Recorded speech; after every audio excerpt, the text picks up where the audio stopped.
ओम शांति। तो आज से एक नई भट्टी की शुरुआत है। चौथी भट्टी है ये, जिसकी हम सभी शुरुआत करने जा रहे हैं। अव्यक्त मुरलियों की पहली भट्टी 1970, दूसरी 1971 और तीसरी पवित्रता की जितने भी मुरलियाँ चली है वो, और चौथी भट्टी है ये अलौकिक जागरण 1972 और 1973 की सभी मुरलियाँ हम देखेंगे। 46 मुरलियाँ हैं 1972 में, 28 मुरलियाँ हैं 1973 में। तो 70 से भी अधिक मुरलियाँ हैं लगभग, जो हम 21 दिन की इस भट्टी में कंप्लीट करेंगे। तो कल हम सभी ने पेपर दिया है, कल सभी ने पेपर दिया और पेपर के अंदर बहुत अच्छे नंबर आए हैं सबके। पर पेपर दिया, पढ़ाई की, पेपर इतने अच्छे आ नहीं थे क्योंकि गैप बहुत लंबा लग गया था बीच में, लेकिन फिर भी हमने पेपर दिया। और जो भी पवित्रता की मुरलियाँ हमने पढ़ी हैं तो उन सभी से इतना तो अपन को पता चल गया कि जो पवित्रता का पहला स्टेप है कि भाई ब्रह्मचर्य की धारणा करो, तो वो अब हमारे लिए सिर्फ वो नहीं है। क्योंकि बाबा की जो हमने मुरलियाँ देखी पीछे 42 मुरलियाँ, तो उन मुरलियों के द्वारा ये पता चला कि अगर हम पूरा दिन में व्यर्थ, नेगेटिव और साधारण ये तीनों प्रकार के संकल्प कर रहे हैं, तो बाबा की मुरलियों के अनुसार ये भी क्या है, पवित्रता का खंडन है। तो साधारण संकल्पों को छोड़ते हैं, लेकिन व्यर्थ और नकारात्मक संकल्प, तो अगर वो पूरा दिन में भी हमारे चले तो उस समय खुद को क्या बोलना है कि मेरी पवित्रता का खंडन हो रहा है। तो इस भट्टी के अंदर 5 नियम रहेंगे। उन 5 नियमों का 100% पालन करना है, या 90% पालन करना है, या 75% पालन करना है, या 50% पालन करना है, वो सबके ऊपर अपना अपना है। लेकिन नियम बताए जाएंगे तो उनमें से ज़रूर कुछ तो पालन करना ही है। हर भट्टी की तरह इस भट्टी की शुरुआत में भी ये बात सभी को पता होनी चाहिए कि ये जो भट्टी चल रही है मधुबन से, जो डॉक्टर सचिन भाई जी करा रहे हैं, जिनकी मुरलियाँ अभी 1983 के ऊपर आ गई हैं, तो उन्हीं भट्टियों को हम ले रहे हैं, वही क्लासेस हम सुन रहे हैं और उसी पैटर्न के हिसाब से सब चल रहा है। तो कोई ये ना सोचे या ये ना कहे कि ये तो वही है, तो ये बिल्कुल वही ही है, जिसके अंदर बहुत सारी बातें नहीं होंगी। जो भाई जी बता रहे हैं वो नहीं होगा, क्योंकि उनके सामने बहुत सारे कुमार और कुमारियाँ बैठे हैं, उस हिसाब से उनकी बहुत डीप मुरली चलती है। लेकिन हमारे सामने तो सभी कुमार कुमारियाँ नहीं बैठे हैं, तो मुरली भी उसी हिसाब से इजी वे में करके सुनाई जाएगी, बताई जाएगी, और टेस्ट आदि भी जो होने वाले हैं वो उसी तरीके से होंगे। तो भट्टी का पहला नियम, भट्टी के 5 नियम रहेंगे। तो ये रिकॉर्ड भी हो रहा है, सबके पास आ जाएगा, लिखत के अंदर भी ग्रुप में सबके पास आ जाएगा, और सभी ध्यान से सुनेंगे भी। तो भट्टी का पहला नियम है कि हर दिन टेस्ट होगा, हर दिन टेस्ट होगा 10 मिनट का, केवल पूरे दिन में सिर्फ 10 मिनट निकालने हैं। जैसे आज 3 मुरलियाँ हैं, 21 जनवरी की मुरली है, 2 फरवरी की मुरली है और 3 फरवरी की मुरली है। इन 3 मुरलियों में से 2 मुरलियाँ यहाँ पर हम देख लेंगे, यहीं पर ही हो जाएंगी पूरी। इनका चिंतन घर जाके सिर्फ एक नज़र इनको देखना पड़ेगा। लेकिन जो ये एक मुरली रहेगी, हर दिन की क्लास में सिर्फ एक मुरली होगी। जैसे ये मुरली बहुत ही छोटी है, प्रीत बुद्धि के विषय पर ये मुरली है, तो बहुत छोटी मुरली है। और इस मुरली का टेस्ट होगा आज दोपहर को 12 बजे से लेकर के रात के लगभग 9 बजे के आसपास तक सभी को ये टेस्ट देना है। दिन में केवल 10 मिनट आपको निकालने हैं। 10 प्रश्न होंगे, बहुत इजी होंगे। जैसे अभी जो पेपर हुआ उसके अंदर सबकी क्या शिकायत रहती है कि टाइम कम था। टाइम कम लगा कि नहीं लगा? कि टाइम थोड़ा और होता तो सारे प्रश्न पढ़ लेते। तो टाइम कम नहीं था, 30 मिनट टाइम तो बहुत थे, लेकिन रोज़ की हमारी प्रैक्टिस नहीं है ना, नाम को भरना, सिटी को भरना, फिर क्वेश्चन को छूट जाए तो फटाक से उसके ऊपर कैसे जाना। तो जब रोज के टेस्ट देंगे तो फिर इससे हमारी ये प्रैक्टिस पक्की हो जाएगी। तो आज से ये टेस्ट शुरू है। तो भट्टी का पहला नियम होगा हर दिन टेस्ट। तो जितने दिन भट्टी चलेगी 21 दिन, तो इतने ही दिन तक क्या रहेगा, टेस्ट रहेगा। कितने नंबर का होगा टेस्ट? 10 नंबर का होगा। 10 प्रश्न होंगे, 10 मिनट होंगे। पास होने वाले को कम से कम 5 नंबर चाहिए, 50%। ठीक है। और 12 बजे से लेकर के रात के 9 बजे के बीच में सबको ये पेपर देना है। ये पेपर का लिंक, क्योंकि हमारे पास ऐसा कोई सॉफ्टवेयर तो नहीं है या वेबसाइट तो नहीं है कि हम बहुत अच्छा कोई पेपर बना सकें, तो लिंक ऐसा होता है कि वो आप कभी भी 10 दिन के बाद भी उठा करके देखोगे तो भी वो चल जाएगा। लेकिन मेरे पास जो रिकॉर्ड पहुंचेंगे वो 12 से 9 बजे के बीच में ही माने जाएंगे। तो 10 मिनट का समय निकाल के पहला नियम सबको पालन करना है। दूसरा नियम होगा कि 21 दिन की इस भट्टी में 2 घंटा अमृत वेला करना है। 21 दिन की इस भट्टी में 2 दिन का अमृत वेला करना है। सिर्फ 21 दिन नहीं करना है, 2 घंटा। 21 दिन की इस भट्टी में 2 घंटे अमृत वेला करना है, 3 से लेकर के 5 बजे तक। लेकिन मुझे देख रहे हैं ऐसे, लेकिन उसमें भी सबको क्या ख्याल रखना है, आपकी नींद पूरी होनी चाहिए, क्योंकि अमृत वेला जल्दी वही करेगा जो जल्दी टाइम से सोएगा।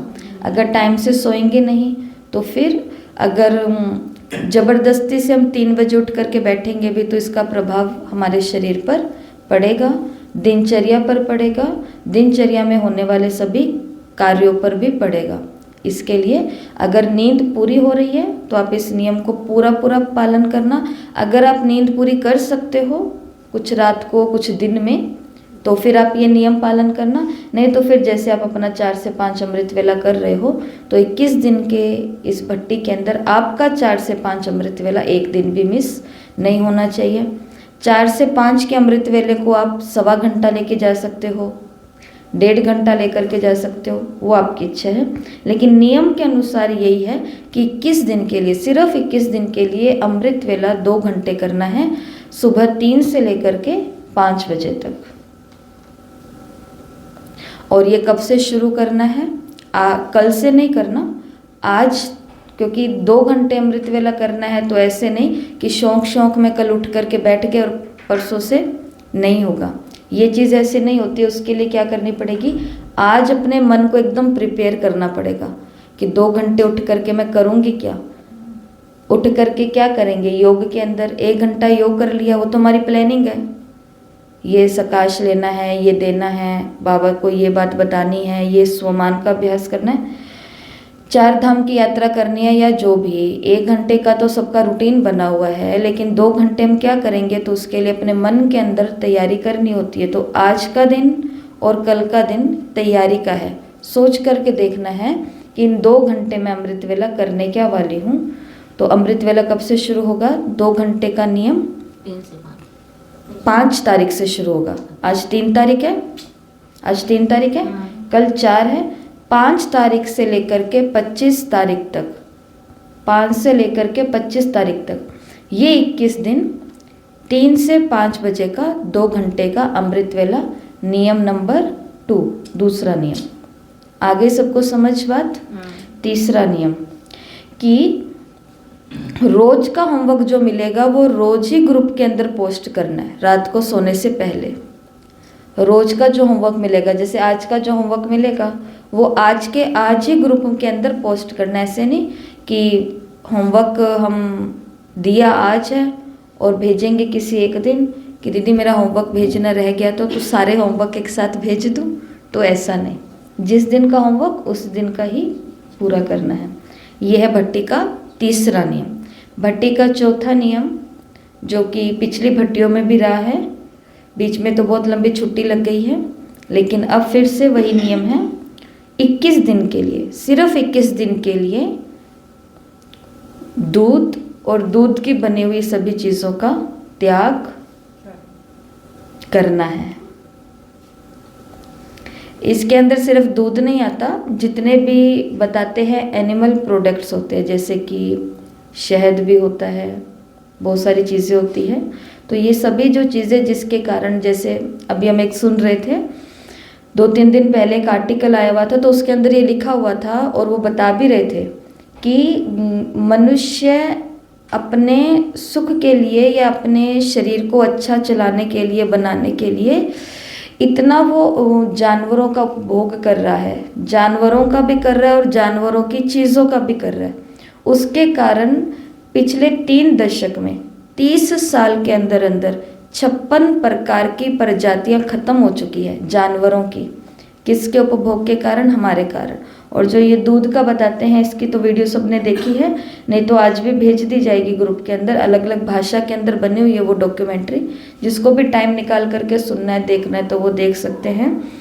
तो हर साल के आंकड़े हजारों की संख्या में नहीं, सैकड़ों की संख्या में नहीं, लेकिन लाखों की संख्या में हर दिन गायों की, भैंसों की, बकरियों की, इन सब की, तो कैसे इनका मांस बिकता है और कैसे इनका शोषण होता है, वो सब है।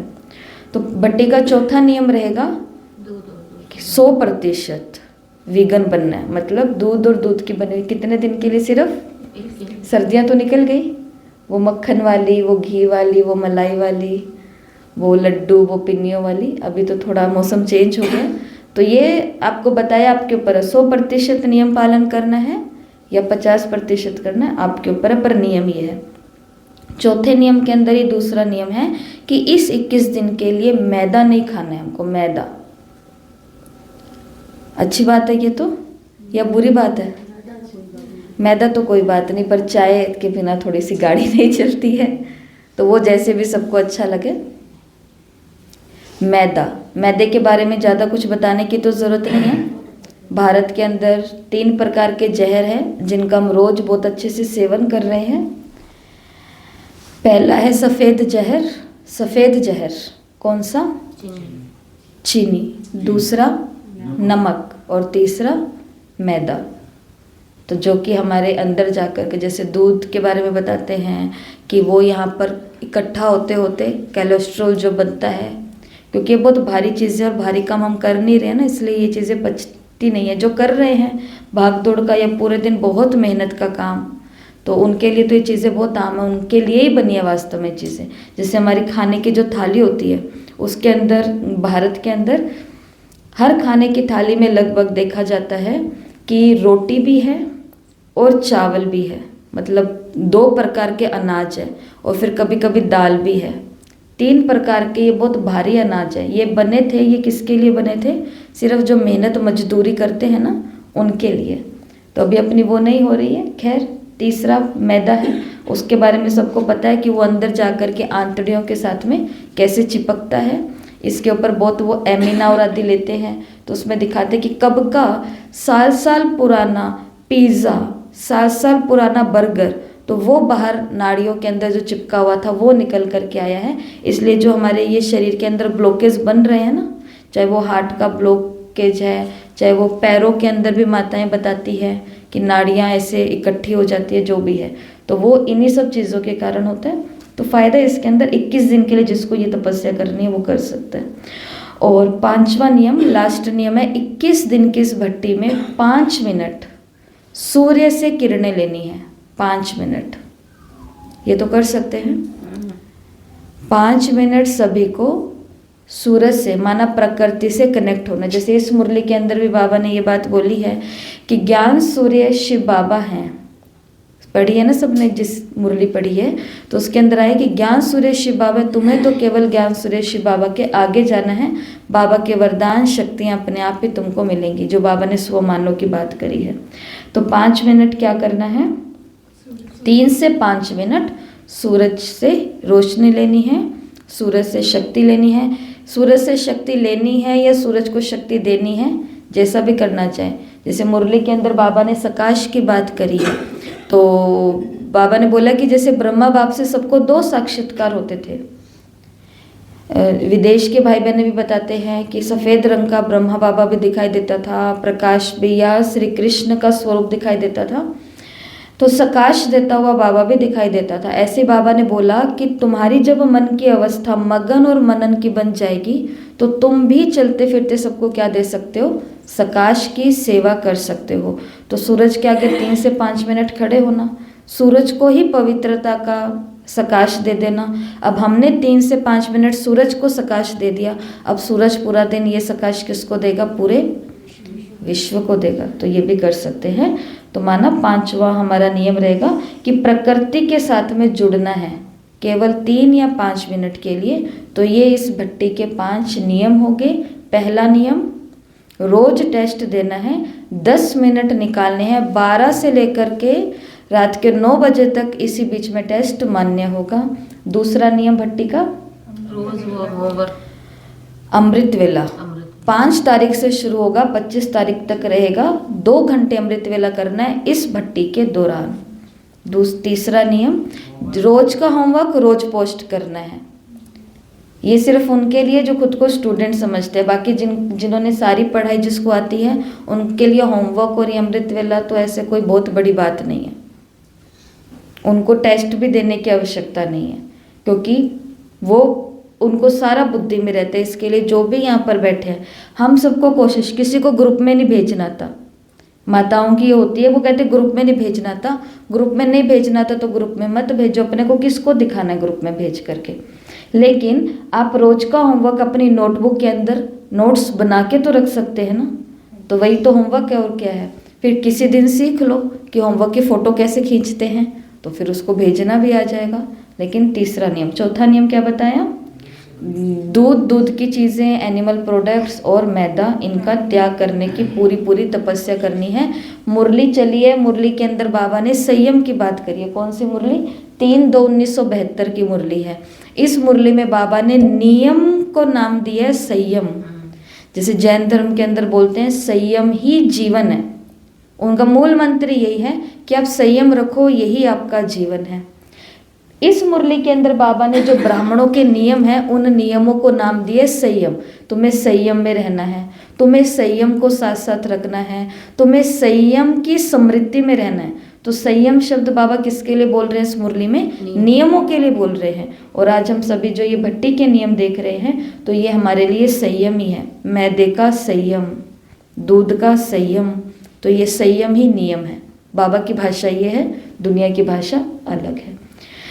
जैसे किसी दिन किसी का व्रत होता है, जो कल भी हमने बताया था आपको, किसी दिन किसी माता का व्रत है, उसने सुबह सुबह याद आ गया कि आज मेरा व्रत है, और जैसे ही वो रसोई में गई तो एकदम उसकी जो मन पसंदीदार चीज़ें थी वो बनी हुई थी, और उसको परोस रहे हैं कि आप भी अब बैठो और ये खा लो। इतने में वो क्या बोलते कि नहीं आज मैं नहीं खाऊंगी, मेरे लिए रख दो भले, कल मैं गर्म करके खा लूँगी, आज मेरा व्रत है। तो जिसका जिस दिन व्रत होता है उस दिन उसको तलब भी नहीं उठती, उस माता के अंदर इच्छा भी नहीं पैदा होती कि मैं अपना व्रत तोड़ करके ये खा लो ना। व्रत मोस्ट इम्पॉर्टेंट है। लेकिन जिस दिन बिना व्रत के ऐसे संकल्प कर लिया कि आज मैं पूरा दिन कोई भी तली हुई चीज़ें नहीं खाऊंगी, उस दिन ज़्यादा इच्छा होगी, और उस दिन हम खाएंगे भी, उस दिन हम खिलाएंगे भी, और एक ही चीज़ को दिन में 3 बार ही खा लेंगे, क्योंकि वो अच्छी इतनी लग रही है। बीच में क्या नहीं आया, व्रत नहीं आया, संकल्प नहीं आया। इसलिए अगर संकल्प कर लिया ये 5 नियमों का पालन करना है, तो फिर आपको अपने संकल्प से आप खुद भी हटा नहीं सकते हो, ये देखा गया। और लास्ट का 5वां नियम है कि 5 मिनट या 3 मिनट के लिए सूरज के साथ में जुड़ना है, प्रकृति के साथ में जुड़ना है। चलते हैं मुरलियों की तरफ। तो पहली मुरली 2/2/1972, पूरी मुरली प्रीत बुद्धि के ऊपर चली है, जिसके अंदर बाबा ने झलक की बात की है, फलक की बात की है। प्रीत बुद्धि रहते हो तो विजय होती है, विपरीत बुद्धि रहते हो तो विनशंति होता है, विनाश होता है। मुरली बहुत ही छोटी है, आपको ग्रुप में पहुंची हुई है, बहुत ही छोटी है, मतलब ऐसे ऐसे करते हुए मुरली पूरी हो जाती है। इस छोटी सी मुरली को आपको पढ़ना है, पढ़ करके छोड़ देना है। फिर 12 बजे के बाद में जब टेस्ट आएगा ग्रुप के अंदर, तो उस टेस्ट को आपको करना है। यहाँ पर टेस्ट के क्या नाम रखे हुए हैं, B4 टेस्ट, भट्टी नंबर 4 है जिसका ये टेस्ट है। तो आज का पहला होमवर्क है कि सबको आज ये 2/2/1972 की मुरली पढ़नी है और पढ़ करके छोड़ देनी है बस। फिर सीधा क्या देना है, पेपर। पेपर के अंदर सही प्रश्न कौन सा है, गलत प्रश्न कौन सा है, वो आपको पता चल जाएगा। और ये भी ज़रूरी बात बतानी कि कल जो पेपर हुआ उसके अंदर आपने सही गलत प्रश्न तो देख लिए होंगे। इस बार हमने डिस्कशन नहीं किया क्योंकि भट्टी के बहुत सारे दिन निकल गए, आज शुरू करनी थी भट्टी। लेकिन ग्रुप के अंदर आज 50 के 50 प्रश्न भी आ जाएंगे लिखित में, और 50 के 50 उन प्रश्नों के सही उत्तर भी आ जाएंगे लिखित में। तो अगर टाइम मिले तो उन 50 प्रश्नों को भी आप रिवाइज कर सकते हैं, वो आपकी इच्छा है। तो आज का पहला होमवर्क मुरली पढ़नी है 2 फरवरी की, और फिर इसके ऊपर आधारित जो टेस्ट है वो देना है। 10 मिनट का टाइम होगा, 10 प्रश्न होंगे, 5 प्रश्न वाला 5 नंबर लेने वाला पास है। और जो पूरी भट्टी के अंदर जो ये सारे 21 या 22 टेस्ट होंगे, इन सभी टेस्ट के अंदर जो 50% नंबर लेकर के आएगा, रोज 5 या 5 से अधिक नंबर लेके आएगा, उसको इस भट्टी के लास्ट में ट्रॉफी मिलेगी। ठीक है, चलते हैं आज की रिवीजन की पहली मुरली के ऊपर। मुरली 3 ही शब्दों में पूरी हो जाती है। 21 जनवरी 1972 की मुरली। यहाँ पर एक नया मेथड लिखा हुआ है, सिर्फ नाम नया है पर सबने ये किया हुआ है, कोई बहुत बड़ी बात ही नहीं है। नाम लिखा हुआ है रेनबो मेथड। रेनबो का मतलब क्या होता है, इंद्रधनुष। इंद्रधनुष के अंदर कितने रंग होते हैं, 7 रंग होते हैं। बस किसी भी पढ़ाई को पढ़ना है, चाहे वो मुरली है, चाहे वो कोई शास्त्र है, चाहे वो कोई स्कूल की पढ़ाई है, चाहे वो कोई यूनिवर्सिटी की पढ़ाई है, चाहे वो कोई भी कोर्स की पढ़ाई है, रेनबो मेथड का मतलब होता है आप उस अपनी पढ़ाई को या उस पाठ को, लेसन को 7 भागों में बांट लो। 7 भागों में 7 स्टेप में उसको कंप्लीट करो। तो रेनबो मेथड का पहला स्टेप होता है, सबको पता है, घबराना नहीं है सुन करके ये कौन सा नया बता रहे हैं, बहुत इजी है। पहला है कि मुरली को आराम से पढ़ो, स्पीड रीडिंग नहीं, मुरली को जिस स्पीड से आप पढ़ते हो कैजुअली, जैसे मीठे बच्चे इस बेहद नाटक को सदा स्मृति में रखो तो अपार खुशी रहेगी। इस नाटक में जो अच्छे पुरुषार्थी हैं और अनन्य हैं उनकी पूजा भी अधिक होती है। यह कैजुअली पढ़ना, आराम से पढ़ना, साधारण रीति पढ़ना। तो पहला स्टेप होता है रेनबो मेथड के अंदर कि मुरली को आराम से एक बारी पढ़ लेना। दूसरा रंग जो है या दूसरा स्टेप है वो ये होता है कि कीवर्ड्स को मार्क करना। पढ़ते पढ़ते ही जो आपको कीवर्ड्स, ये तो सबको पता है ना, ये तो पुरानों को बताने की ज़रूरत नहीं है। कीवर्ड्स का मतलब जो मुख्य मुख्य शब्द लग रहे हैं, अब सबके पास किताब है घर पर, पेंसिल को लेकर के बैठना है। पेन से लाल पीला हरा नीला नहीं करना है, पेंसिल लेकर के बैठनी है। मुरली को पढ़ते हुए जो आपको इम्पोर्टेंट कीवर्ड्स लग रहे हैं तो उनके ऊपर हल्का सा अंडरलाइन कर लेना है, या गोला बना लेना है, या बॉक्स बना लेना है। तो स्टेप नंबर 2 क्या है, पढ़ते पढ़ते कीवर्ड्स को निकाल लेना है। तीसरा स्टेप है कि जो कीवर्ड्स अब आपने निकाले हैं उनको कोई भी लोकेशन पर रखना, कोई भी हैंगर पर रखना। जैसे 100 लोकेशन सबने देखी है, 100 हैंगर सबने देखे हैं। वैसे तो होमवर्क एक ये भी भाई जी ने बताया था उस समय कि 100 लोकेशन सबको याद कर लेनी है पहले दिन, लेकिन आपके लिए यहाँ पे ये होमवर्क नहीं रखा गया है क्योंकि 10-10 लोकेशन करके हम खुद ही फिर से वो याद कर लेंगे। 100 का भार आज नहीं उठाना है किसी को भी। तो तीसरा स्टेप होता है कि अब जो आपने 10 कीवर्ड निकाले हैं या 5 कीवर्ड निकाले हैं या 3 कीवर्ड निकाले हैं, उनको कोई भी 10, 3 या 5 लोकेशन पर रख दो। जैसे शांति स्तंभ पर ये है, हिस्ट्री हॉल में ये है, बाबा के रूम में ये है, उसी समय याद हो जाएगी मुरली। चौथा स्टेप होता है कि अब आपने जहाँ जहाँ पर जो रखा है बाबा का महावाक्य या कीवर्ड मुरली का, उसको अब विजन बनाओ। जैसे शांति स्तंभ पर, जैसे वो दीपावली की मुरली तो कभी भी नहीं भूलती है, जिसके अंदर बाबा को निकाल करके दिखा रहे हैं, झाड़ू, लक्ष्मी की मूर्ति और ये सब, दीपक, ताज। तो विजन बनाने का मतलब जहाँ पर आपने जो चीज़ रखी है कीवर्ड, वहाँ पर उसको थोड़ा सा देख लो। अगला स्टेप होता है, 5वां स्टेप होता है कि सिर्फ कीवर्ड्स को फिर से पढ़ो। ये बताया हुआ है सबको पहले भी कि अब सिर्फ क्या पढ़ना, पूरी मुरली नहीं पढ़नी, अब सिर्फ कीवर्ड पढ़ने हैं। ये मुख्य पॉइंट नहीं, शब्द ये है, ये है, ये है, ये है। फिर बाद में पूरी मुरली को फिर से पढ़ो और फिर अपनी बुक में लिख लो। ये सभी के लिए, मुरली तो यहाँ पे शब्द लिखा गया है, ये स्कूल कॉलेज की पढ़ाई के लिए, वैसे तो रेनबो मेथड वहाँ होता है। अब हमको क्या करना है, आज पूरी मुरली पढ़नी। मुरली तो 3 शब्दों में ही पूरी हो जाती है। 3 ही कीवर्ड है मुरली के अंदर। एक है AMS, 3 ही कीवर्ड है AMS। ए का मतलब है अशरीरी, M का मतलब है मनन और मगन। मनन करेंगे तो मगन की अवस्था आएगी। और S का मतलब है स्वमान। मुरली के अंदर बाबा ने स्वमान बताए, मैं शिव शक्ति हूँ, मैं इस ब्रह्मांड की मालिक हूँ, मैं इस विश्व की बनने वाली मालिक हूँ। ऐसे स्वमान बाबा ने दिए हैं। तो आज दूसरा होमवर्क सबको क्या करना है, इस मुरली को भी पढ़ना है, अपने हिसाब से कीवर्ड्स निकालने हैं। नहीं तो जो चिंतन यहाँ हो रहा है, इसी चिंतन को घर पे जाकर के अपने नोट्स में बना लेना। मुरली की तरफ चलते हैं। मुरली के अंदर बाबा ने बोला है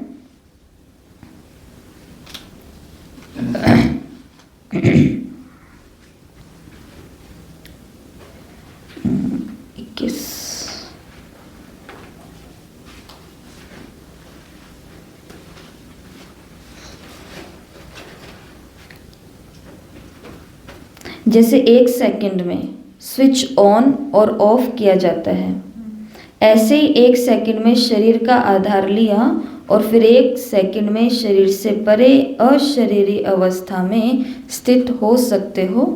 तो बाबा ने क्या बात बताई यहाँ पे कि अभी अभी शरीर में, अभी अभी शरीर से परे, अशरीरी। उदाहरण बाबा ने कहा ब्रह्मा बाबा का। जैसे ब्रह्मा बाप को देखा तो ये प्रैक्टिस किनकी हो सकती है, जो शरीर के साथ व शरीर के संबंध में जो भी बातें हैं, शरीर की दुनिया, संबंध व अनेक प्रकार की जो भी वस्तुएं हैं, उनसे बिल्कुल डिटैच होंगे, ज़रा भी लगाव नहीं होगा, तब ही न्यारा बन सकते हैं। तो अशरीरी अवस्था मजाक है क्या?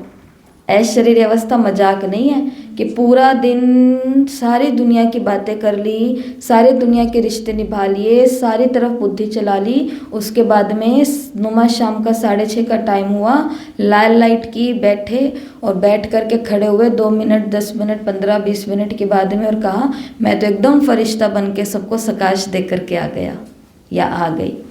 तो देकर के आए हैं, बिल्कुल देकर के आए हैं, लेकिन हमने सोचा कि हम विश्व के गोले पर बैठ करके सकाश दे रहे हैं, परंतु वो विश्व की गेंद तक ही पहुंचा होगा, किसी गेंद तक पहुंचा होगा, पूरे के पूरे गोले के अंदर नहीं पहुंचा होगा।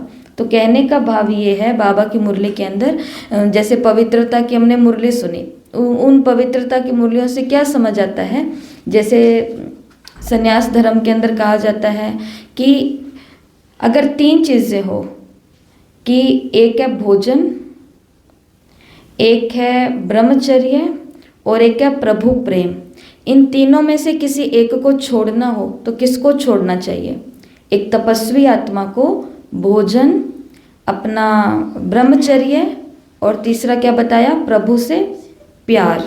इन तीनों में से किसी चीज़ को छोड़ना हो तो किसको छोड़ सकता है? भोजन को।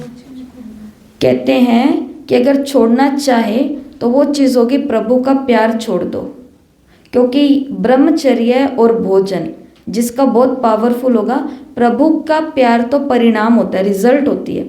जैसे किसी व्यक्ति को किसी व्यक्ति से प्यार 1 दिन में हो जाता है क्या? 1 सेकंड में हो जाता है? 1 मिनट में हो जाता है? नहीं होता।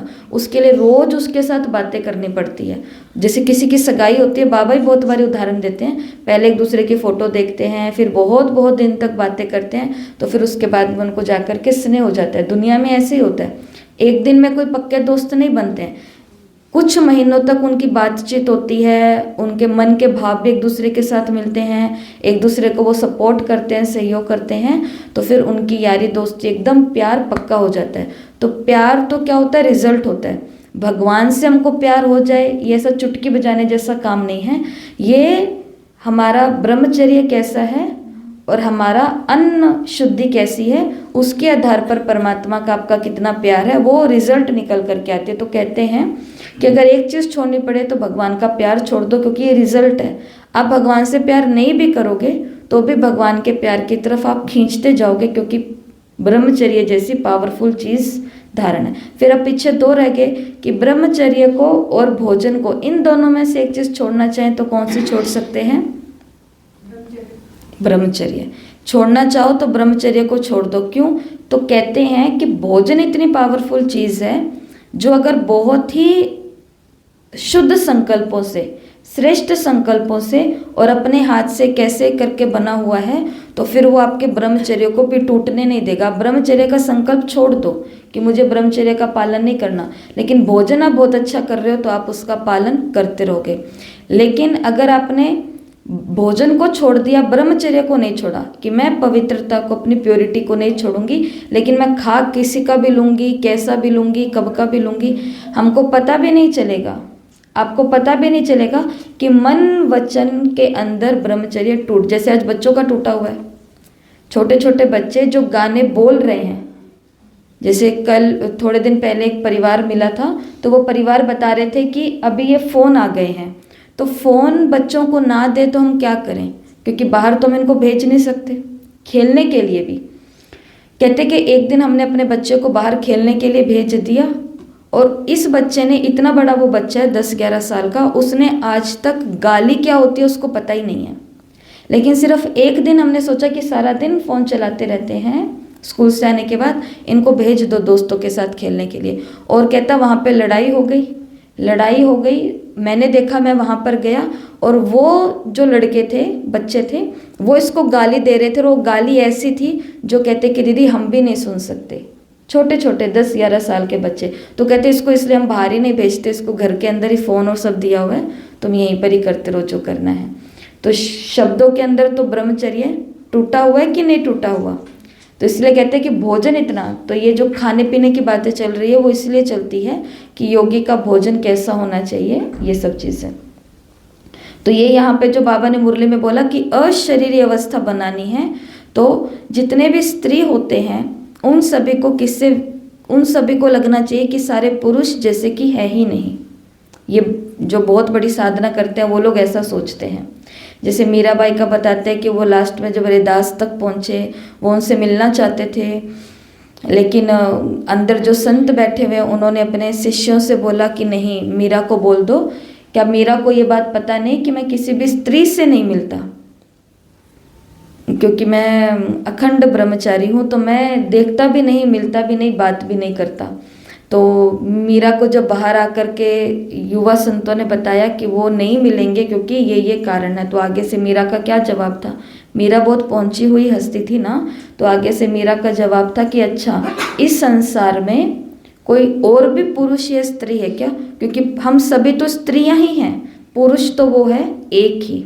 तो फिर वहाँ से फिर उसका ज्ञान लेना शुरू होता है, गीता का ज्ञान फिर वो वहाँ से लेती है, ऐसा दिखाते आगे जा कर के। तो कहने का भाव ये है कि जो भी हमारा जेंडर है उसके अपोजिट वाला जेंडर एक तो हमको पता ही नहीं होना चाहिए, या फिर सब कुछ किस में होना चाहिए, भगवान में होना चाहिए। तब पूरा दिन ये जो देह से न्यारी अवस्था रहती है, देह के संबंधों से न्यारी अवस्था रहती है, लगाव झुकाव से बिल्कुल डिटैच रहते हैं, ज़रा भी लगाव नहीं होगा, तभी बाबा ने कहा क्या बन सकेंगे, अशरीरी बन सकेंगे। तो आज दिन में बार बार जब बाबा की मुरली की ये पॉइंट याद आए तो खुद को क्या अनुभव करना है कि मैं देह, दुनिया, संबंधों, लगाव से, इन सभी से डिटैच हूँ, उपराम हूँ, न्यारी हूँ। आगे मुरली के अंदर बाबा ने 3 शब्द बोले। एक बाबा ने बोला होता है वर्णन, एक होता है मनन और एक होता है मगन। बाबा ने कहा बच्चों का वर्णन बहुत अच्छा है। वर्णन बहुत अच्छा माना सेवाओं में आते हैं तो बोलते ही बोलते जाते हैं, तो वर्णन बहुत अच्छा करते हैं। लेकिन बाबा ने कहा कि मनन, कमी किसकी है, मनन की। जो हम बोलते हैं, या जैसे अभी हम मुरली सुन रहे हैं, जो हम सुनते हैं, इन पॉइंट्स को हम बोलते भी हैं, सुनते भी हैं, सुनाते भी हैं, लेकिन इन पॉइंट्स के ऊपर मनन नहीं करते। तो बाबा ने मुरली में बोला मनन करेंगे तभी अगली अवस्था आएगी, वो कौन सी होगी, मगन की अवस्था। तो हर एक आत्मा की क्या इच्छा है कि मैं पूरा दिन बाबा की याद में मगन रहूं। तो बाबा की याद में मगन रहने के लिए पहले तो इन सभी बातों से डिटैच होना पड़ेगा, अशरीरी अवस्था बनानी पड़ेगी। फिर अशरीरी अवस्था बनाने के बाद भी भगवान के कोई ना कोई महावाक्य का मनन, चिंतन, मंथन करना पड़ेगा। तब कौन सी अवस्था रहेगी, मगन अवस्था रहेगी।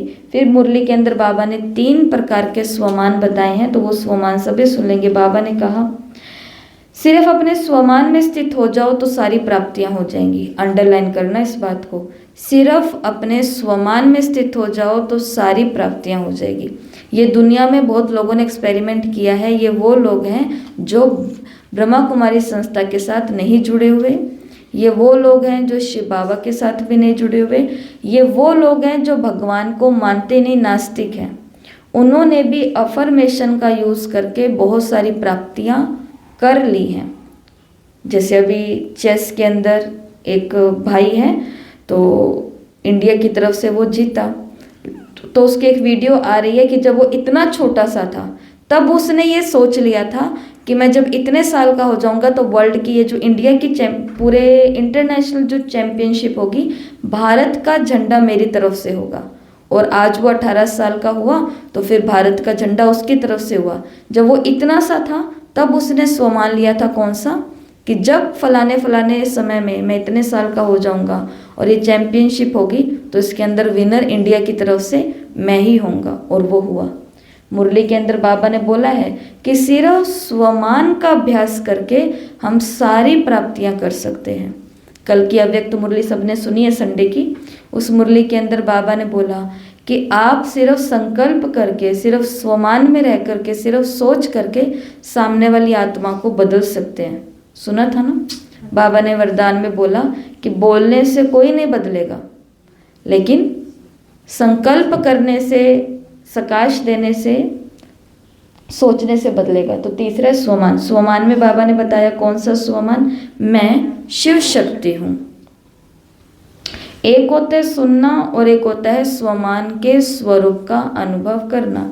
एक होता है सुनना मैं शिव शक्ति हूँ, और एक पूरा दिन खुद को कैसे अनुभव करना, मैं शिव की शक्ति हूँ। तो एक स्वमान बाबा ने बताया मैं शिव शक्ति हूँ, एक बताया मैं मास्टर सर्वशक्तिमान हूँ,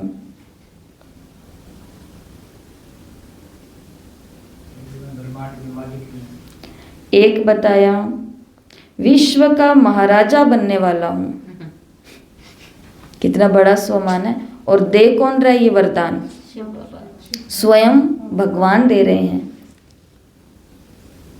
और एक वरदान भी बहुत अच्छा है इसके अंदर, हाँ दिख नहीं रहा, तो उसके अंदर यह है कि मैं ब्रह्मांड की मालिक हूँ। ये आप मुरली पढ़ोगे तो यहाँ आ जाएगा, यहाँ पास में है, विश्व महाराजा के पास में उसी लाइन में। सारे विश्व के अंदर ब्रह्मांड और विश्व, सारे विश्व के अंदर ब्रह्मांड और विश्व का मालिक बनने वाली आत्मा हूँ। एक वरदान, एक स्वमान ये है मैं ऊंचे ते ऊंचे ब्राह्मण हूँ। एक स्वमान ये है मैं आत्मा पुरुष हूँ। मैं आत्मा पुरुष हूँ और ये शरीर क्या है, मेरी प्रकृति है, रचना है। मैं पुरुष और ये मेरी प्रकृति है। तो ऐसे कुछ बाबा ने इस मुरली के अंदर स्वमान बताए हैं। तो बाबा ने कहा स्वमानों में स्थित हो जाओ तो अनुभवी मूर्त बन जाएंगे, और कोई भी कड़ी परीक्षा आएगी तो स्वमान में रहने से सहज ही वो कड़ी परीक्षा कट सकती है। बस पहली मुरली इन 3 शब्दों के ऊपर ही है। तो मुरली को एक बारी घर पे जाके आप पढ़ना, अपने हिसाब से कीवर्ड्स निकालना, कीवर्ड्स के ऊपर कोई ना कोई स्टोरी बनाना, उसको विजुअलाइज करना, या फिर जैसे यहाँ बताया गया इस हिसाब से मुरली को देख लेना।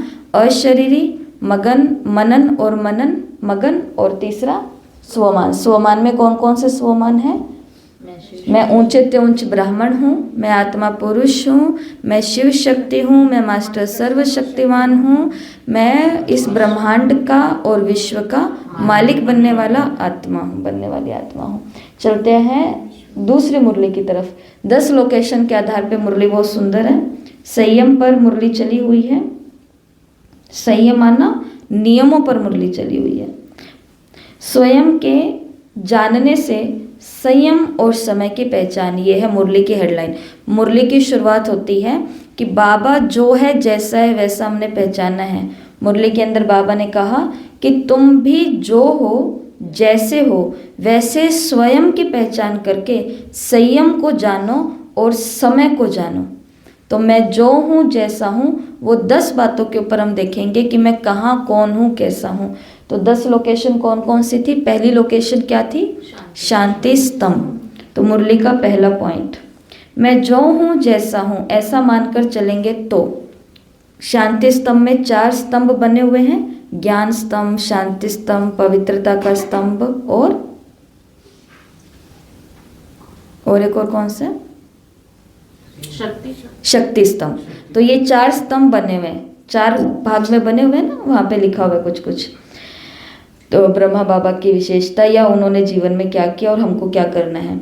तो मैं जो हूँ जैसा हूँ वो 4 भागों में देखना है। जैसे एक भाग में हम पहुँचे शांति स्तंभ पर, तो एक भाग में देखा मैं क्या हूँ, तो मैं व्यक्त में रहता अव्यक्त हूँ, व्यक्त में अव्यक्त, व्यक्त में अव्यक्त,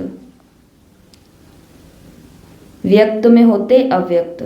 दूसरी तरफ पहुँचे तो देह में होते विदेही, देह में होते विदेही, शरीर में हूँ लेकिन शरीर से न्यारा हूँ। तीसरा चलता फिरता फरिश्ता। देखो शांति स्तंभ पहुँचे, विजन बनाओ। शांति स्तंभ जैसे पहुँचे तो पहले स्तंभ के आगे खड़ा हूँ और वहाँ पर मुझे क्या समझ में आया कि मैं व्यक्त में रहता अव्यक्त हूँ। शांति स्तंभ के दूसरी तरफ पहुँचा तो वहाँ पर मेरे को समझ में आया कि देह में रहता विदेही हूँ।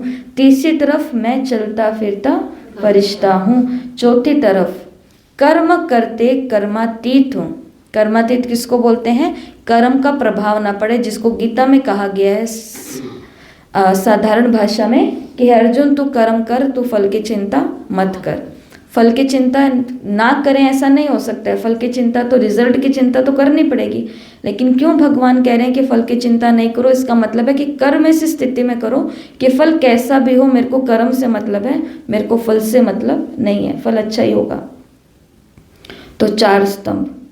शांति स्तंभ पर कौन सी बातें याद रखनी है, 4 बातें। कौन कौन सी, मैं व्यक्त में रहता अव्यक्त हूँ, देह में रहता विदेही हूँ, चलता फिरता फरिश्ता हूँ, कर्म करता कर्मातीत हूँ। शांति स्तंभ से बाहर निकल करके कहाँ पहुँचे, हिस्ट्री हॉल में पहुँचे। दूसरी लोकेशन है हिस्ट्री हॉल। तो फोटो आ गई सबके सामने हिस्ट्री हॉल की।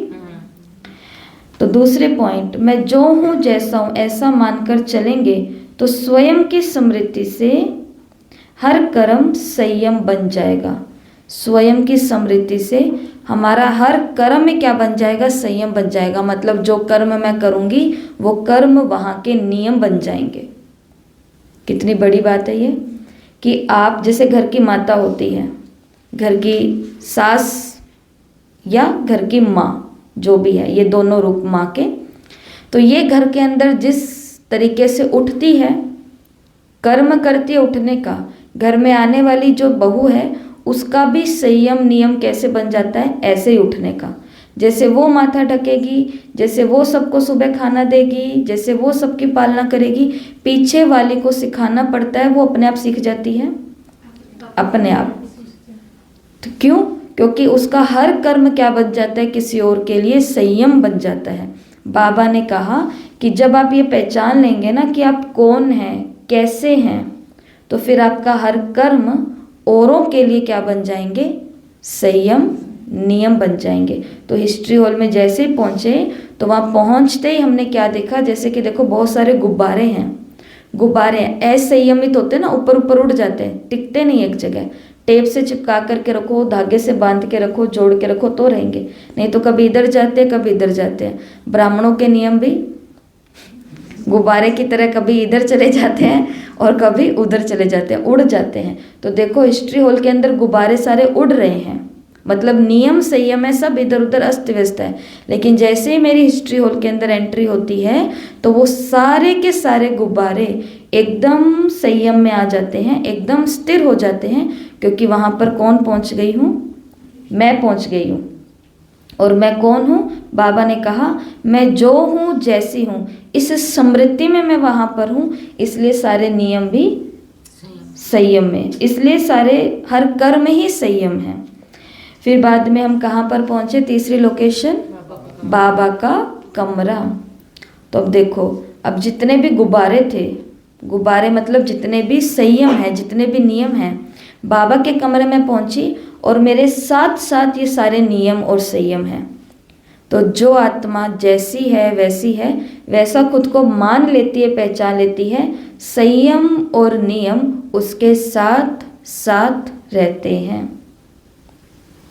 तो बाबा के कमरे में क्या देखेंगे, मुरली का ये पॉइंट है कि संयम साथ साथ रहें। तो वो गुब्बारे कहाँ पर है मेरे, साथ साथ हैं। किस आत्मा के साथ में ये संयम रहता है, जो आत्मा जो हूं जैसी हूं ऐसा खुद को मान लेती है। ऐसा नहीं कि बाबा की फोटो के आगे बैठ करके बाबा को कहे बाबा मुझे तो समझ ही नहीं आ रहा मैं कौन हूँ, मैं कभी ब्राह्मण हूँ, कभी मैं बिना ब्राह्मण हूँ, मैं हूँ कौन, कभी मैं इनकी पत्नी हूँ, कभी मैं इनकी ये हूँ, कभी ये हूँ, मैं आपका करूँ या मैं इनका करूँ या मैं खुद का मन कर रहा है वो करूँ, मैं हूँ कौन। इसलिए मुरली इस पर चली है कि जो आत्मा ये मान लेती है कि मैं जो हूँ जैसा हूँ क्या हूँ, वो आत्मा के कर्म ही संयम बनते हैं। उस आत्मा के साथ साथ ही ये संयम अर्थात नियम चलते हैं। चौथी लोकेशन थी हमारी बाबा की कुटिया, बाबा की झोंपड़ी। तो वहाँ पर देखेंगे कि एक बहुत बड़ी सारी घड़ी लगी हुई है। बाबा की कुटिया में एक बहुत बड़ी सारी घड़ी लगी हुई है, और इस घड़ी की तरफ नज़र जाते मुझे पता चलता है कि मैंने स्वयं की तो पहचान की, लेकिन और मैंने संयम नियम की भी पहचान की। अब मेरे को तीसरी पहचान हो गई है किसकी, समय की पहचान, कि समय कौन सा चल रहा है। तो जो आत्मा स्वयं की पहचान करेगी वही आत्मा स्वयं के संयम को भी पहचान लेगी, और वही आत्मा इस समय की भी पहचान करेगी। तो कुटिया के अंदर कौन सी पॉइंट याद रखेंगे, मैं जो हूँ जैसी हूँ ऐसे मानकर चलेंगे तो समय की पहचान भी कर लेंगे। ठीक है। पांचवी लोकेशन क्या थी, मधुबन का आंगन। तो बाबा ने मुरली के अंदर बोला जो हूँ जैसी हूँ ऐसा मानकर जो आत्मा चलेगी ऑटोमेटिक संयम उसके साथ होंगे। ऑटोमेटिक का मतलब उसके जैसे ऑटोमेटिक के मुंह से कभी असंयमित बात निकल जाती है, ऑटोमेटिक ही कान बिना नियम वाली बात सुन लेते हैं, नेचुरल। तो उस आत्मा का नेचुरल नेचर क्या बन जाएगा, ऑटोमेटिक ही। देखो मधुबन के आंगन में ऑटोमेटिक ही संयम मेरे साथ है, ऑटोमेटिक नेचुरल, किसी को याद नहीं कराना पड़ता, क्योंकि अब मैंने समय की भी पहचान स्पष्ट कर ली है। समय कौन सा है, संगम युग, और समय कौन सा है, घर जाने का समय है, अब जाने का। तो जब जाने का समय है तो इस समय भी अगर हम अपने संयम और नियमों का पालन नहीं करेंगे तो फिर क्या वापस आकर के करेंगे, ऐसा नहीं हो सकता है। अगली लोकेशन क्या थी, ओम शांति भवन का रिसेप्शन, जहाँ पर ये मुरलियाँ भट्टियाँ चल रही है अभी, ओम शांति भवन का रिसेप्शन। तो जैसे हम ओम शांति भवन के अंदर गए ना, तो हमको ब्रह्मा बाबा का वहाँ पर ये याद आया एक महावाक्य कि अगर बाबा ने बोला कि अगर साकार द्वारा उल्टा भी कोई कर्म हो गया तो उसको सुलटा कर देंगे, ये अथॉरिटी है ना। तो जैसे हम हिस्ट्री हॉल के जैसे हम रिसेप्शन के अंदर गए, तो अगर जो आत्मा संयम नियमों में है, जो आत्मा समय की पहचान में है, स्वयं की पहचान में है, निमित्त है किसी कार्य के लिए, उस आत्मा का कोई उल्टा कर्म भी हो जाता है तो उसको सुलटा कराने की जिम्मेवारी किसकी है, बाबा की है, शिव भगवान की है। तो क्या पॉइंट याद रखेंगे कि उल्टा भी कोई कर्म हो गया तो उसको सुलटा कर देंगे। कहाँ पर, रिसेप्शन में। रिसेप्शन में कोई उल्टा काम हो गया तो उसको भी उल्टे को भी सुलटा करने की अथॉरिटी बाबा के पास है। फिर हम पहुंचे ओम शांति भवन में। बाप के साथ साथ स्वयं में भी इतना निश्चय बुद्धि जरूर बने। जैसे ब्रह्मा बाप को निश्चय था, ऐसे ही बच्चों को भी निश्चय जरूर होना चाहिए। तो जैसे ओम शांति भवन में पहुंचे तो ओम शांति भवन में मुरली सुनने के लिए पहुंचे, और बैठते ही हमको बाबा के ऊपर कैसा निश्चय हो गया, जैसा ब्रह्मा बाबा को बाबा के ऊपर था। ब्रह्मा बाबा को बाबा के ऊपर कैसा निश्चय था, विरोध हो रहे हैं, पिकेटिंग हो रही है, या फिर जहाँ पे अब इंडिया में आकर के दादियाँ भी अलग अलग सेंटरों पर चली गई हैं, अलग अलग स्थानों पर चली गई हैं, वहाँ पर अब अलग ही विरोध शुरू हो गए हैं लोगों के, पतियों के, और अलग समाज के, अलग धर्मों के। लेकिन बाबा का निश्चय ब्रह्मा बाबा के ऊपर सदा, ब्रह्मा बाबा का शिव बाबा पर निश्चय सदा अटूट रहा। तो ऐसे ही जैसे ही ओम शांति भवन में पहुंचे तो निश्चय हमारा क्या हो गया, निश्चय बुद्धि जरूर बने। मैं जो हूँ जैसी हूँ ऐसा मानकर जो चलती है वो आत्मा क्या बन जाती है, जरूर ही निश्चय बुद्धि बन जाती है। और उसके बाद में बाबा का कमरा जो इधर रिसेप्शन के पास में है। जब स्वयं की स्मृति का नशा रहता है कि मैं जो हूँ जैसी हूँ ऐसा मैंने खुद को मान लिया, तो बाबा ने कहा उस आत्मा के कर्म और वचन भी संयम में होंगे, उस आत्मा के कर्म और वचन भी संयम में होंगे। तो बाबा के कमरे में जैसे पहुंचे तो वहां मेरे संकल्प, बोल और कर्म तीनों किसके अंदर आ गए, संयम में आ गए। संकल्प, बोल और कर्म तीनों संयम में आ गए। सेकंड लास्ट है, अगली लोकेशन क्या थी, लाइब्रेरी। लाइब्रेरी अभिमान नहीं रहेगा, किसको, मैं जो हूँ जैसा हूँ ऐसा अगर खुद को समझ लिया, मान लिया, तो उस आत्मा को कभी भी अभिमान नहीं रहेगा। देखो लाइब्रेरी के अंदर बहुत सारी किताबें और समझो इतनी सारी किताबें मैं पढ़ चुकी हूँ, लेकिन मेरे को कोई भी अभिमान नहीं आना चाहिए। तो इस पॉइंट को ऐसे हम याद कर सकते हैं कि जो आत्मा खुद को पहचान लेती है उसको कभी भी अभिमान नहीं आता। ब्राह्मणों को सबसे ज़्यादा प्रॉब्लम किसकी होती है, इतनी सी सेवा करते हैं अभिमान आ जाता है, इतनी सी सेवा का रिगार्ड नहीं किया तो अपमान आ जाता है, अपमान की फीलिंग आ जाती है, मेरे को तो पूछा नहीं, मेरा तो कोई मान नहीं किया, मेरे को तो स्पेशल बिठाया भी नहीं, मेरा तो स्पेशल नाम भी नहीं लिया, सबका करते हैं मेरे को छोड़ देते हैं। तो ये सारी फीलिंग, और कितनी सी सर्विस के पीछे, तिनका जैसा काम करते हैं हम भगवान के कार्य के अंदर, इतनी सी अंगुली क्या नाखून भी नहीं लगाते और हमको अपमान की फीलिंग आती है। क्यों, क्योंकि मैं जो हूँ जैसा हूँ ऐसा मैंने खुद को पहचाना नहीं है। और लास्ट लोकेशन क्या थी, मेडिटेशन हॉल। ऊपर जा करके सीढ़ियाँ चढ़ करके पांडव भवन में मेडिटेशन हॉल। तो जो आत्मा स्वयं को जान लेती है, पहचान लेती है, वो 1-2 को रिगार्ड देगी। ये उसकी अगली निशानी, 1-2 को रिगार्ड देना। तो मेडिटेशन हॉल में सब बैठे हैं और 1-2 को क्या कर रहे हैं, रिगार्ड दे रहे हैं। कैसे दे रहे हैं समझ लो, आज तो हाथ जोड़ करके 1-2 को रिगार्ड दे रहे हैं। हाथ जोड़ना और झुकना ये कहाँ की संस्कृति है, ये भारत की देन है। लेकिन ये भारत की देन आज कहाँ गुम हो गई है, किसी को पता चलता है? आजकल मंदिरों की तरफ भी जाते हैं तो भी हम देखते हैं कोई कभी कहीं क्रॉस हो रहे होते हैं ना, और वहाँ से मंदिर गुजर रहा होता है, मंदिर निकल रहा होता है, तो लोग आगे से निकलते हैं और उनको देखते हैं तो वो बस दूर से ही ऐसे ऐसे करके, कोई बड़ा भी जा रहा है और पैदल पैदल चल रहे हैं तो उसको भी दूर से ऐसे ऐसे करके बल्कि सीधा ही ऐसे कर दिया। तो थोड़ा झुको, थोड़ा हाथ जोड़ो। जैसे मैं उस दिन बता रही थी, एक बहन आए और उन्होंने आकर के ओम शांति किया। हम ओम शांति कही, हम सभी की कमी है, सभी की है, तो हमने ओम शांति किया, ओम शांति। उन्होंने पहले ही ओम शांति कर दिया तो उन्होंने किया ओम शांति, तो इतना अच्छा लगा। तो इसके लिए आज हिस्ट्री मेडिटेशन हॉल में 1-2 को क्या दे रहे हैं, सभी रिगार्ड दे रहे हैं। क्योंकि स्वमान देखिए ना भी इस मुरली के अंदर, ऊंच से ऊंच ब्राह्मण हैं, ब्रह्मांड का मालिक, विश्व का मालिक बनने वाले हैं, शिव शक्ति हैं, मास्टर सर्वशक्तिवान हैं, ये आत्मा पुरुष है। तो एक दूसरे को क्या देना, रिगार्ड देना।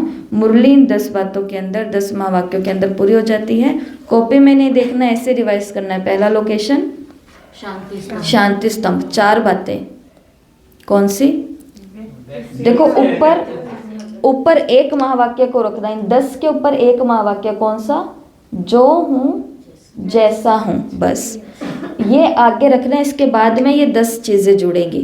तो पहले मैं जो हूँ जैसा हूँ, जो ऐसा मान करके चलेगा, उसके साथ में शांति स्तंभ पर क्या हुआ, वो व्यक्त से अव्यक्त बनेंगे, देह में रहते विदेही, चलता फिरता फरिश्ता, कर्म करते कर्मातीत। ठीक है, फिर वहाँ से निकल के पहुँचे हिस्ट्री हॉल। तो मैं जो हूँ जैसा हूँ ऐसा जो खुद को मानेगा वो क्या हो जाएगा, संयम। उनके हर कर्म संयम में हो जाएंगे। मतलब जो गुब्बारे उड़ रहे हैं इधर उधर वो सभी कहाँ हो जाएंगे, स्थिर। हर कर्म ही संयम होगा।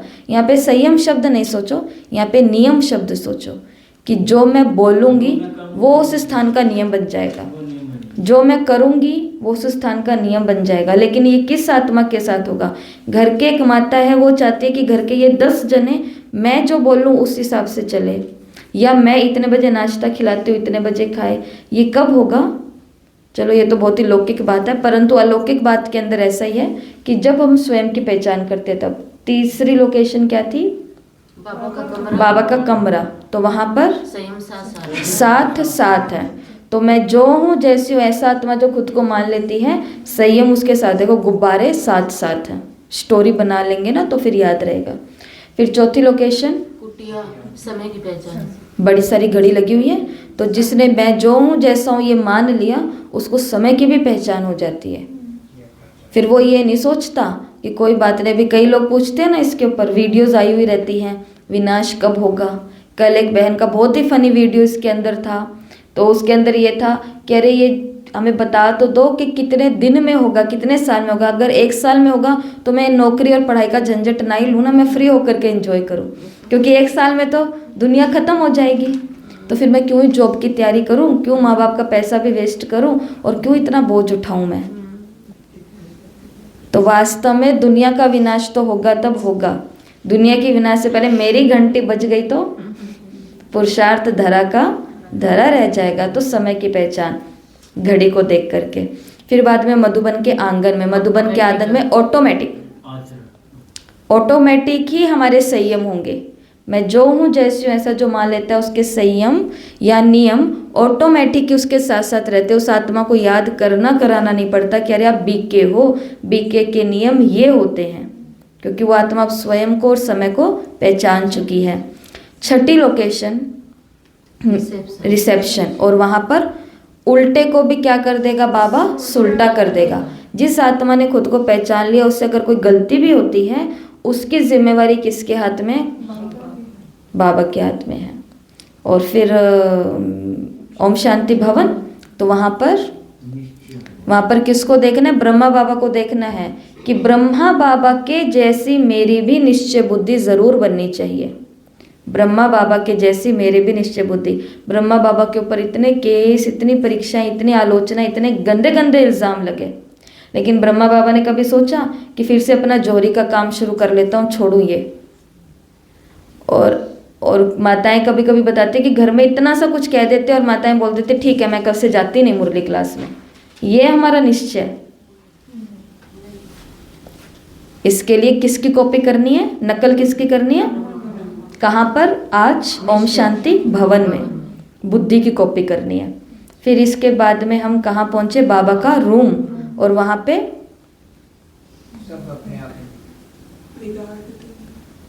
बाबा के रूम में क्या था?